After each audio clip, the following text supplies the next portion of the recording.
हमारे साथ क्षितिज जी जुड़े हैं और स्पेशली उनकी जो एक खूबी है वो यही है कि मिड कैप स्मॉल कैप में या जो लार्ज कैप कंपनीज़ हैं उनमें कौन से अपने शेयर हैं जो कि पोर्टफोलियो में रखने चाहिए। इस समय हर निवेशक का जो एक फर्स्ट टाइम एंट्रेंट है या जो अभी अच्छा खासा पोर्टफोलियो लेकर बैठा है उसके दिमाग में यही क्वेश्चन आता है कि पोर्टफोलियो में होना क्या चाहिए इस समय। क्योंकि क्षितिज जी हमारे साथ जुड़े हुए हैं और बड़ा पोर्टफोलियो ये मैनेज करते हैं।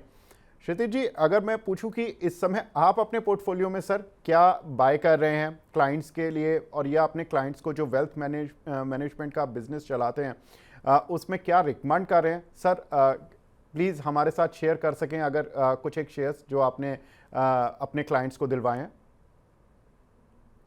पहले तो मैं दूसरे क्वेश्चन का आंसर करूंगा कि हम क्लाइंट्स को यही रिकमेंड कर रहे हैं कि आपको अगर गोल प्लानिंग में आपने 70-30 रखा था इक्विटी और डेट का, और मार्केट मूवमेंट के कारण वो 80-85 हो गया है इक्विटी का, बाकी का आपका डेट हो गया, तो उसको थोड़ा आप रीबैलेंस कर दें।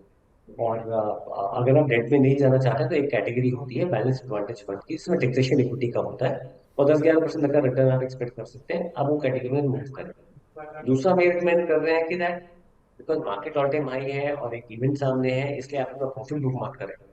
अगर आपको पैसा अगले एक साल में नहीं चाहिए, अगर कोई ऐसा पैसा है जो आपको एक साल में चाहिए, मान लीजिए आपने डिसाइड किया था आपको गोल्ड में इतने पैसे चाहिए और वो आज आ गए आपके पास, तो आप प्रीमियम का रिस्क मत लीजिए। उतने पैसे को शिफ्ट करके लिक्विड आर्बिट्राज या किसी और लिक्विड एसेट में डाल दीजिए। बिकॉज एक साल में मार्केट हो सकता है वोलेटाइल रहे, ऐसा भी हो सकता है, तो आप वो रिस्क मत लीजिए बिकॉज आपको पैसे की जरूरत है। तीसरा, पैनिक होके इक्विटी में आप बिल्कुल रिडम्पशन मत कीजिए। थोड़ा थोड़ा लिक्विडिटी अपने एंड पर रखें। अगर लगे कि मार्केट की आपको अपॉर्चुनिटी दे रही है इलेक्शन के बाद, तो तब डालने से मत डरिए। बिकॉज आज कोई भी गवर्नमेंट आती है, जो एग्जिस्टिंग गवर्नमेंट है उसका जो अच्छा कार्य होता है उसका लैग इफेक्ट होता है जो नेक्स्ट गवर्नमेंट बेनिफिट देती देती है। तो जी। आई थिंक एक बहुत एस्पिरेशनल कंट्री है हमारी, यंग कंट्री है हमारी, और उस यंग कंट्री में जो ड्रीम्स हैं वो पूरे होंगे लोगों के। हमें बस ये देखना है कि दैट यहाँ पे हम जल्दबाजी नहीं करेंगे किसी चीज की। एट द सेम टाइम आप बाहर मत बैठिए। अगर आपके पास कुछ पैसा एलोकेशन के लिए है, थोड़ा पैसा आप इक्विटी में डालना शुरू करें। अब आपके पहले प्रश्न के आते हैं जहाँ पर हमने पोर्टफोलियो की बात करी। हम आपको बता देते हैं पीएमएस हमारा है, कबीर सकल विष्णु हमारे कमांडर। और तो हम हमारे क्लाइंट्स को और जो हमारे बाकी के लोन लोग हैं उनको हम ऑफर करते हैं। और इक्विटी रिसर्च टीम के थ्रू हम प्रॉपर सेबी लाइसेंस के थ्रू जो हमारे जरूरी चीजें होती हैं उनको पूरा करते हुए हम अपने क्लाइंट्स के लिए पोर्टफोलियो स्टॉक्स बाय करते हैं और सेल करते हैं। सेल तभी करते हैं जब कोई दूसरी चीज ऐड करनी हो या कोई चीज लगे कि हाँ गलत बाय हो गई है। तो on an average churn portfolio बहुत कम रहता है बिकॉज हम लॉन्ग टर्म के लिए लोगों के लिए वेल्थ क्रिएशन के बिजनेस में है। और यहाँ पे हमारे पोर्टफोलियो में जो चीजें हम 2022 में बाय कर रहे थे, उनमें से मैं दो चीजों की पहले बात करूंगा, वो मिंडा और सोलार इंडस्ट्रीज।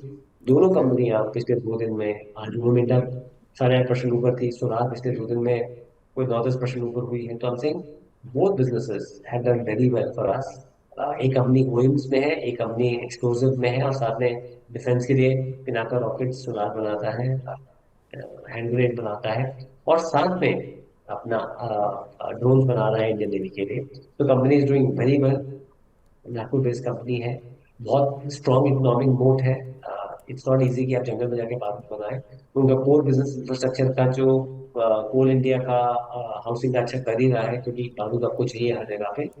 और जो नए बिजनेसेस हैं वो ज्यादा बेटर कर रहे हैं, क्योंकि गवर्नमेंट का क्लियर कट फोकस जो है कि वो मेड इन इंडिया पे है जहाँ डिफेंस की बात आती है। सो बहुत अच्छा बिजनेस है। तो ये है, और ये पोर्टफोलियो में हमारे ने इसने काफी अच्छा रिटर्न दिया है। बट यस, ये हमारी कंपनीज है, कोई रिकमेंडेशन नहीं है। आप अपने अंडर रिसर्च करें। दूसरी कंपनी हमारी मिंडन इंडस्ट्रीज है, जिसका आपने स्क्रीन पे भी दिखाया हुआ है। एंड मिंडन इंडस्ट्रीज काफी टाइम से एक रेंज बाउंड थी, बट 300 करोड़ का प्रॉफिट बुक किया है इसने, तो 1200 करोड़ का प्रॉफिट किया है अगले साल की बात करें तो। मतलब आज के प्राइस पे 40 के मल्टीपल पे, तो मतलब एक कंपनी है जो 25-30% पे ग्रो कर रही है, तो उसमें आप मल्टीपल दे सकते हैं कंपनी के लिए। तो अगेन असेंबली लाइंस हैं इनके, विंग्स बनाती है मारुति का। ऑन एन एवरेज पर कार किट वैल्यू बोलते हैं इसको। पर किट वैल्यू क्या है, तो 30,000 के आसपास का पर कार किट वैल्यू है इसका। हर गाड़ी में कितने का सामान इनका लगता है, एयर बैग से लेके, हॉर्न से लेके, स्विचेस से लेके, सो प्लग से लेके बहुत सारी चीजें बनाती हैं। 30+ असेंबली लाइन्स हैं इनकी।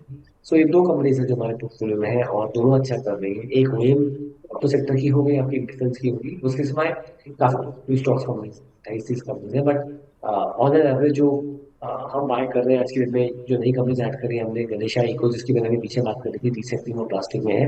और दूसरी मैंने बात करी है आपसे यूग्रो कैपिटल, जो जी। एसएमई लेंडिंग में है। बहुत जैसे आपका मेरा सिविल स्कोर होता है, वैसे ये भी अपना CIBIL score, sort of CIBIL score उन्होंने क्रेडिट स्कोर बनाया है जो एसएमईज के लिए। अच्छा, फर्स्ट टाइम लेंडर को लेंड नहीं करते हैं, और उसके बाद स्कोर यूज करते हैं, और साथ में को लेंडिंग करते हैं वेरियस बैंक के साथ। तो अपने रिस्क को कंट्रोल करते हुए काम कर रहे हैं और अच्छा काम कर रहे हैं। और जैसे बिजनेस एनवायरनमेंट बढ़ रहा है, पीएलआई के बेनिफिट्स पास ऑन हो रहे हैं, तो seems like this company should do well from here onwards. So साथ में यूको कैपिटल है। फिर मैंने बात करी आपसे इको, गणेशा इको की, और उसके बाद में मैंने पीछे भी बताया कि प्लास्टिक रिसाइकलिंग में है। जी। और गवर्नमेंट का क्लियर कट मैंडेट है कि दैट आपको 30% तक आपको रिसाइकल प्लास्टिक यूज करना है बॉटल्स में, या फिर, एंड ये सिर्फ बॉटल्स में यूज नहीं होता है, फैब्रिक में यूज होता है आपका, और बाकी चीजों में यूज होता है। तो इसकी कोई 35% का ओवरऑल कैपेसिटी इसकी है। आज के प्रेजेंट सिनेरियो में जो वॉल्यूम्स हैं उसको देखते हुए इंडिया को अपनी कैपेसिटी डबल करनी पड़ेगी यहाँ से। So I think big in terms of headroom in front of this company अच्छा कर रही है। लग रहा है यहाँ से ग्रोथ के प्रॉस्पेक्ट्स अच्छे हैं। अगेन ये हमारे पोर्टफोलियो कंपनी है, कोई रिकमेंडेशन नहीं है हमें। तो ब्रॉडली ये कंपनीज हैं, बिजनेसेस हैं, और जो हम दो एग्जिस्टिंग है, दो जो ऐड कर रहे हैं, और बाकी हमारे पोर्टफोलियो में जो है वो पुरानी कंपनीज हैं ही हैं जो अच्छा कर रही है। जी, मार्केट्स को रिवॉर्ड करना चाहिए विवेक। यू नो, हम तो क्लाइंट को बोलते हैं दैट आप अपना अच्छा काम करते हैं, हम लोग अपनी रिसर्च टीम अच्छा काम करती है, और हम लोग we try to get right companies in for clients. But जो ये करंट प्राइसेस है, करंट मार्केट लेवल्स है, आई थिंक इसमें मार्केट का रोल पे भी उतना ही इम्पोर्टेंट है। So I think all thanks to markets, all thanks to businesses जो अच्छा कर रहे हैं, एंड भगवान करे बिजनेस यहाँ से मल्टीपल ग्रो हुए। आज इंडिया के पास वो कैपेसिटी है, कैपेबिलिटी है, स्कोप है, और डायरेक्शन है। तो I think we are heading for some interesting times. But yes, equity market is not here कि जो आप राइट रिटर्न बनाए, ये कोई मैजिक वॉन्ड नहीं है। आप जब भी आ रहे हैं ये सोच के आए कि आप 5 साल में, 6 साल में जी। अपना पैसा डबल कर सकते हैं। और एक डायरेक्शनली कंपनी रिटर्न नहीं देती है, ऊपर नीचे मार्केट होती है, तो उसके साथ आप चलने को तैयार है। बिल्कुल। सर, पावर सेक्टर में आपने कुछ अपने पोर्टफोलियो में ऐड किए हुए हैं? हमारे पास टाटा पावर है, और ओके। हमारे पास पावर ग्रिड है। देखिए, गवर्नमेंट की जो अपॉर्चुनिटी है ना आज, थर्मल की तो एग्जिस्टिंग जो है ही है, पर अगर आप देखते हैं जो क्लीन एनर्जी की बात करें, 600 गीगावाट का स्कोप है 2030 तक। तो उसमें सोलर पैनल्स में टाटा का ऑलमोस्ट 50% का मार्केट शेयर है, टाटा पावर का। और अगर आपने पैनल बना के पावर जनरेट भी कर ली, आपके पास स्टोरेज तो है ही नहीं, आपको ग्रिड में लेके जानी पड़ेगी पावर। कैसे लेके जाएंगे? तो ट्रांसफॉर्मर्स, पावर ग्रिड जो है, और ट्रांसमिशन लाइंस में, ट्रांसफॉर्मर में पावर ग्रिड का 50% बस का मार्केट शेयर है। तो हमने दो बिजनेसेस लिए which will benefit from government focus. Tata power EV charging station में भी बहुत एग्रेसिव है। तो आई थिंक पूरा टर्नअराउंड स्टोरी है दोनों कंपनीज का। और ये जो गवर्नमेंट का क्लियर कट पुश है पावर सरप्लस होके एक्सपोर्ट करने का, दैट इज ग्रेट। सो दो कंपनीज है हमारे पास पावर सेक्टर में भी। जी। सर, एफएमसीजी में आईटीसी पर आपका व्यू, आईटीसी में आपकी क्या कवरेज है? आई थिंक बहुत बहुत अच्छा फ्रेंचाइज है विवेक, और बहुत अच्छा कंपनी है, एंड बहुत ज्यादा वेल्थ क्रिएट होगी इस बिजनेस में। अगर आप देखते हैं तो 3 बिजनेसेस में ये कंपनी, जो मुझे लगता है कि डिमर्ज होगी यहाँ से। और इनका जो होटल बिजनेस है, साथ में इनका जो एफएमसीजी बिजनेस है, टबैको बिजनेस, तीनों अलग होंगे। और होटल बिजनेस अपने आप में, अगर आज given the number of bed जो IHC लैब है वो 90,000, 1 लाख करोड़ के मार्केट कैप पे है, तो 40,000 करोड़ का मार्केट कैप, तो आपको होटल बिजनेस को अलग से मिल जाएगा इसके। तो वो डीमर्ज होगा, तो आपका जो एक रिस्क लटका रहता था कि कल को कोई पॉलिसी आएगी टोबैको को बंद करने की या बैन करने की, वो भी इन दो बिजनेस से खत्म हो जाएगा। So it's a big change जो आएगा ओवरऑल अगर ये डिमर्ज होता है। और दूसरा आप देखिए 5 साढ़े 5 6% का तो डिविडेंड ही दे देता है हर साल। तो आज बहुत रीजनेबल वैल्यूएशन पे है, doing very good across three businesses. Dependency दिन ब दिन टोबैको बिजनेस में कम करता जा रहा है। तो I think one should look at ITC as part of their portfolio. Again आप अपना ड्यू डिलिजेंस करें, हमारे पोर्टफोलियो का आईटीसी पार्ट बिल्कुल सर के पोर्टफोलियो, अपना ड्यू डिलीजेंस ज़रूर करना है आपको, अपनी रिसर्च ज़रूर करनी है। सर के पोर्टफोलियो में सर ने जो रिकमेंड किए हैं अपने क्लाइंट्स को पोर्टफोलियो में, ये उसका पार्ट है। सर लास्ट सेक्टर, चूँकि आपने आईटी पर बात की थी, आईटी में आपके पोर्टफोलियो में क्या है इस समय? है। देखिए हम ना आईटी की जब बात करते हैं आपको यहाँ पे पहले IT is across now, it's not a vertical, it's horizontal.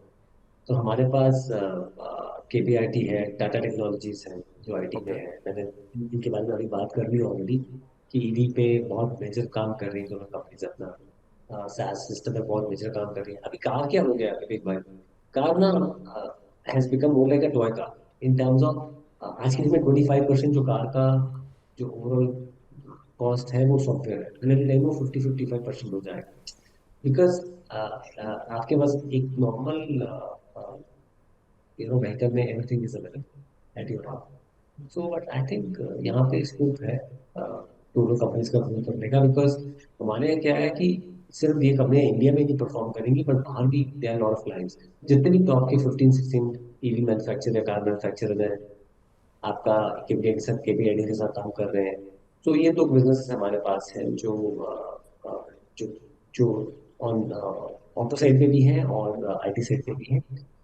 Infosys में हमारे पास एक छोटी पोजीशन इन्फोसिस में भी है, टीसीएस कुछ क्लाइंट्स के पास भी है। Again these are portfolio companies, there are no recommendations. But I am saying IT as a percentage will will see some time to revamp and do well from here on. So you have to choose your pockets rather than just playing through core. HCL is a part of a portfolio. आप उसको positively कर सकते हैं through some other businesses which are on the technology side. बिल्कुल। क्षितिज जी, ये सारी list पर आपने जो भी शेयर्स डिस्कस किए, इन पर कुछ डिस्क्लेमर देना चाहते हैं सर? यस, ये हमारे पोर्टफोलियो कंपनीज है सारी, मेरे टीएमएस में ये सारे शेयर्स हैं। कोई रिकमेंडेशन नहीं है ये इनमें से किसी भी शेयर की। There is no recommendation on any of the shares. Please अपना ड्यू डिलिजेंस कीजिए, रिसर्च कीजिए। हम सिर्फ ये डिस्कशन एग्जांपल तौर पे ये शेयर्स आपसे डिस्कस कर रहे हैं, किसी को सजेस्ट नहीं करूंगा कि वो अपने पे बाय करे। जी। अगर आपके पास समय नहीं है तो आप प्लीज म्यूचुअल फंड या पीएमएस रूट लीजिए, डायरेक्ट स्टॉक्स मत करें। बिकॉज आपका हार्ड अर्न मनी है, it should go in right hand, लोगों के पास जाना चाहिए जो उसे ठीक से मैनेज कर सके। बिल्कुल। थैंक यू क्षितिज जी, हमसे जुड़ने के लिए और अपना प्रीशियस टाइम देने के लिए। एज ऑलवेज आपसे बहुत कुछ बात करके इंसाइट्स मिलती है इंडस्ट्री की और मार्केट्स की, और स्टॉक्स पर क्या कुछ पोर्टफोलियो मैनेजर्स की स्ट्रैटेजी चली है, इन सभी पर हमें ज्ञान देने के लिए सर बहुत बहुत शुक्रिया सर। Thank you.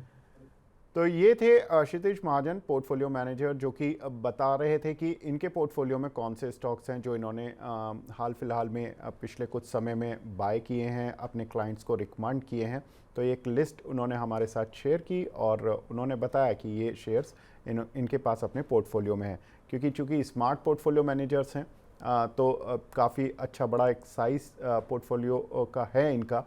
तो यहाँ पर जो एक क्लू मिलता है, एक क्यूज़ मिलते हैं जब हम किसी स्टॉक को बाय करते हैं कि कौन से स्टॉक्स हैं जो कि पोर्टफोलियो मैनेजर्स अपने पोर्टफोलियो में बाय कर रहे हैं। तो ये एक बहुत इंपॉर्टेंट बात होती है और उन्होंने वो लिस्ट हमारे साथ शेयर की। तो फिलहाल इस प्रोग्राम को यहीं पर समाप्त करते हैं। नमस्कार।